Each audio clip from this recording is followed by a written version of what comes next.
ప్రియమైన రైతులారా, ప్రతి పంటకు సరైన పెరుగుదల, అభివృద్ధి మరియు అధిక దిగుబడి కోసం 16 పోషక పదార్థాలు అవసరమని మనందరికీ ఇప్పటికే తెలుసు. అయితే ఇతర పోషకాలు సరైన పరిమాణంలో లభించినప్పటికీ లోపం ఉన్న పోషకం తక్కువగా ఉంటే అది పంట దిగుబడిని తగ్గిస్తుందని మీకు తెలుసా? విభిన్న పొడవు గల కర్రలు మరియు డ్రమ్ముల ద్వారా దీనిని వివరించవచ్చు. నీరు ఉన్న డ్రమ్ముల యొక్క నిల్వ సామర్థ్యం దానిని కొట్టినప్పుడు వచ్చే శబ్దాలను బట్టి అర్థం చేసుకోవచ్చు.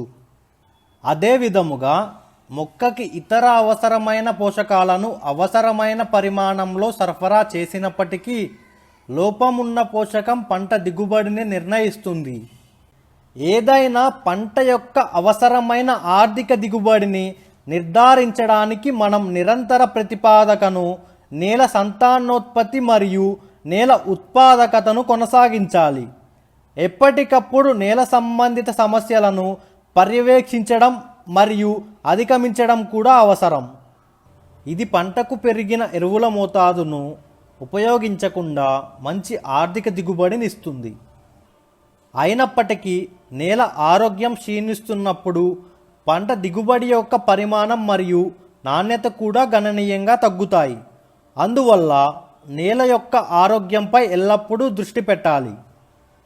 నేల ఉదజని సూచిక, దాని ఈసీ, సోడియం కంటెంట్ మరియు కాల్షియం కార్బోనేట్ కంటెంట్ అనుమతించదగిన పరిమితిలో ఉంటే ఆ మట్టిలో ఆరోగ్యకరమైన పంట పెరుగుదల పొందడం సులభం అవుతుంది. ఇది పంట ఉత్పత్తిలో సగం యుద్ధంలో గెలిచినట్లుగా ఉంటుంది, ఎందుకంటే ఈ మట్టిలో పోషకాలను తీసుకోవడం అధికంగా ఉంటుంది. అయితే ఈ పరిమితుల పెరుగుదల అవసరమైన పోషకాలను తీసుకోవడాన్ని ప్రతికూలంగా ప్రభావితం చేస్తుంది. అటువంటి అననుకూల పరిస్థితుల్లో మీరు ఎరువుల మోతాదును పెంచినప్పటికీ పంట యొక్క ఆర్థిక దిగుబడిని పొందలేరు. అందువల్ల మీరు సూచనల ప్రకారం ఈ పోషకాలను ఆకులపై పిచికారీ ద్వారా భర్తీ చేయాలి. వాతావరణ ఉష్ణోగ్రత మరియు పంట ద్వారా నేల ద్వారా పోషకాలను తీసుకోవడం మధ్య ప్రత్యక్ష సంబంధం ఉంది. మేము వాతావరణ ఉష్ణోగ్రతను నియంత్రించలేము. అయినప్పటికీ వాతావరణ ఉష్ణోగ్రత అననుకూలమైనప్పటికీ పంట యొక్క సరైన పెరుగుదలను నిర్ధారించడానికి మేము ఆకులను ఉపయోగించడం ద్వారా తక్కువ ఉన్న పోషకాలను భర్తీ చేయవచ్చు. పేలవమైన పోషక పంట పోషకలోపం లక్షణాల ద్వారా రైతుతో మొక్క చెప్పడానికి ప్రయత్నిస్తుంది. కొన్నిసార్లు అలాంటి పంట పసుపు రంగును చూపిస్తుంది, లేదా కొన్నిసార్లు ఇది ఆకులపై నెక్రోటిక్ మచ్చలను ప్రదర్శిస్తుంది. కొన్నిసార్లు మౌల్టింగ్ లేదా లీఫ్ కర్ల్ లేదా ఆకుల మెలితిప్పిన లక్షణాలు గమనించవచ్చు. అయితే కొన్నిసార్లు ఆకు లేదా దాని అంచులను కాల్చడం గమనించవచ్చు. ఈ లక్షణాలు స్పష్టంగా కనిపిస్తాయి లేదా అవి కొన్ని సమయాల్లో దాచబడతాయి. ఎల్లప్పుడూ గుర్తుంచుకోండి, ఈ లక్షణాలు దిగుబడి యొక్క పరిమాణం మరియు నాణ్యతను ప్రతికూలంగా ప్రభావితం చేస్తాయని సూచిస్తున్నాయి. వృద్ధి యొక్క ప్రారంభ ఏపు దశలో ఎన్పీకే ఎరువుతో పాటు పంటను ద్వితీయ పోషకాలు మరియు సూక్ష్మ పోషకాలతో భర్తీ చేయడం చాలా అవసరం. ఇది పంట యొక్క సరైన పెరుగుదల మరియు అభివృద్ధిని నిర్ధారిస్తుంది.